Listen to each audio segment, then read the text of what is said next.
Hello everyone, this is Justin from Kinsley Custom Guitars, and I was rebuilding my pedal board, as you can see here, and I decided to do a quick how-to video on placement of different effects while I was doing this, since I am changing up my whole style. So, generally, your signal chain should be drives and distortions, modulators, and then delay and reverb. Starting from this end going to that end, or if you like doing it differently, starting from this end going to that end. However you want to route your signal chain, you can do it that way.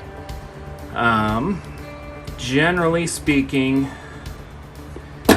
you want to start off with your volume pedal.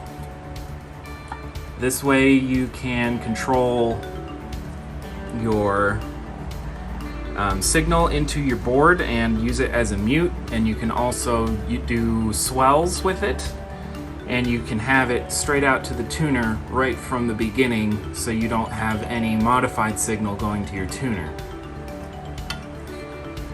There are a couple different places you can put this depending on what you want to do with it, but we'll go over that after the basics. So we'll start with volume.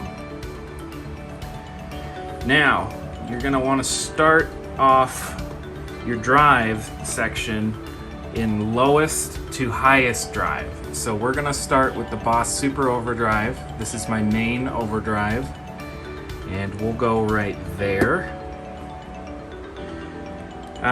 The next one up is up to you. I like how the Super Overdrive pushes other pedals. So I usually follow that up with fuzz, and then go into distortion. I don't ever run the distortion and the fuzz at the same time, but I will run the overdrive and the fuzz, or the overdrive and the distortion at the same time. Just adds a little bit more of a mid-peak to it, and it all depends on what your overdrive does. The Super Overdrive is like a tube screamer. It adds a lot of mids, and it really helps cut through a set list or a mix.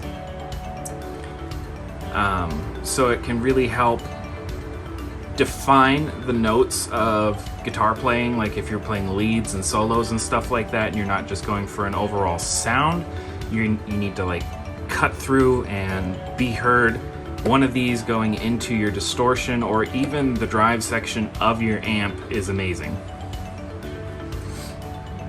Next up, you're gonna have your modulations.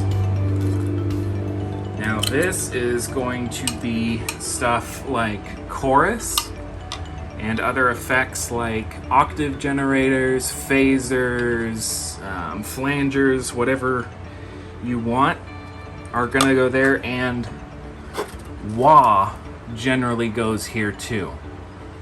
Now, wah can be placed before your drives for a more Hendrix-like sound. You can also place it after your drives for a completely different sound where the distortion is wah'd.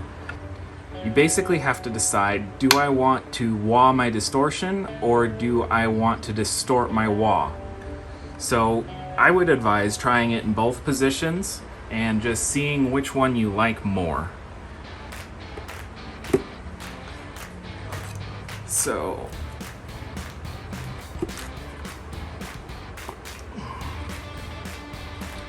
next up is going to be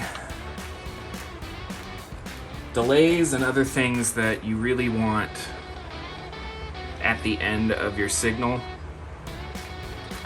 This is because reverb and delay into distortion don't sound all that great. If you've ever put your pedal board into the high gain section of an amp and didn't have it set up into stages, that's definitely going to be an issue. And you will know exactly what I mean when you hear it. Generally, I like to go delay into reverb. That way you can reverberate your delays and you get a more natural sounding trail at the end of your signal.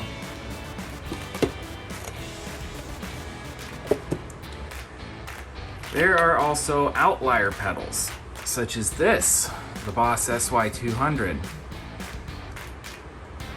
Honestly, this can be placed anywhere in your signal chain depending on what you want to do with it. It even has its own effects loop, so that if you wanted to, you could run your signal directly into this, run your pedal board through this, and then back out here, and you can select how much of your actual signal is coming through and how much of the synthesizer is coming through.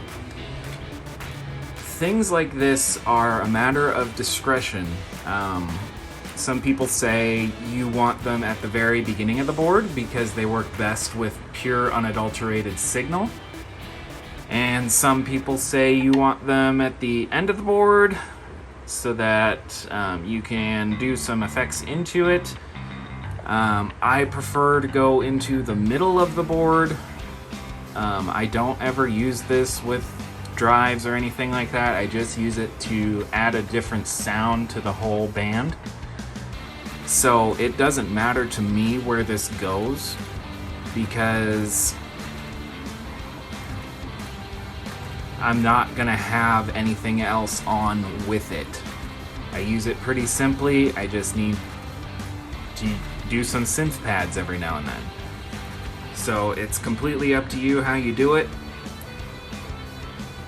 But this is the general basic board. You got your volume, drive section, modulators, and delay and reverb.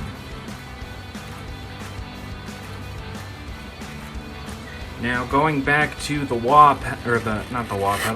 going back to the volume pedal, this can do different things depending on where you put it. Like I said earlier, it can be a full signal mute over here. And when you put it before your drive section, if you have a touch-sensitive drive like the Super Overdrive, you can use this like your volume knob and roll off the volume so that you get a little bit less drive out of this than when you do your full volume signal, and then you can build it up into more. Going after the drives, like say right there, going into the volume pedal from the drive section, now you have a control before your modulators of how much driven signal is going to be there, but you're gonna get a full drive sound all the time unless you're rolling off your volume. You can also put this at the end of the section if you're doing stuff with like lots of heavy delay and reverb and the trails go on forever. You can put this at the end and get a gradual decrescendo on your delays. That way you're not hanging out still in the last song for the next minute while the band moves into the next song and you're out of key now.